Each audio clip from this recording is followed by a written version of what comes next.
Баршаңызға қайырлы күн достар. Бүгін сіздермен осындай бір жасағаннан жұмсақ болып шығатын, үлпілдеп тұрған 30 минутта дайын болатын нанның қамырын жасайтын боламыз.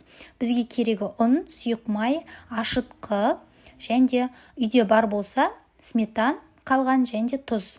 Ең алдымен ұнымызға сұйық майымызды құйып аламыз. Одан кейін 10 минут алдын мен жылы суға салып қойғанмын.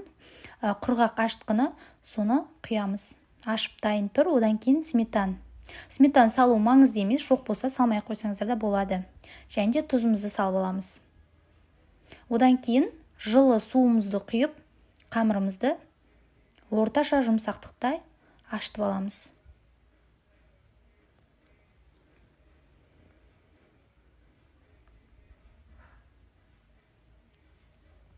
Толық керекті заттарды астына описаниеге жазып кетемін.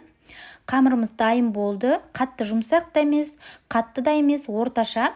Енді бұны мешокпен бетін жауып, және де жылы жерге қойып қоямыз. Мен духовканың ішіне қойып қойдым. 30 минутта әдем болып ашып дайын болды. Дәл осы заттармен сіздерде қолданатын болсаңыздар, қамырларыңыз 30 минутта дәл осылай болып, әдем болып көтеріліп дайын болады. Менде 2 нан шықты. Негізі 3 суала шықты. 1 суаласын бауырсақ қылып алдым, 2 суаласын нан қылып пісіріп алдым.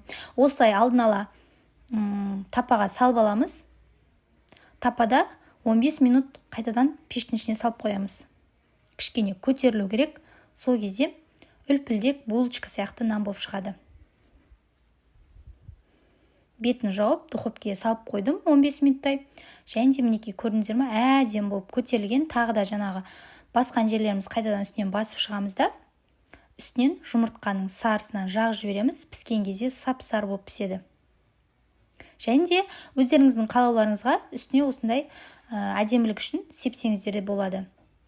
Күнжіт дейміз ғой, ағынан, қарасынан септім мен. Және де қызып тұрған 180 градустағы пешке 25-30 минутта пісіріп алдым. Мінекей жұмсақ, өте әдем болып шықты қыздар. Сіздерге рецепт ұнаса лайк басып тіркелуді ұмытпаңыздар.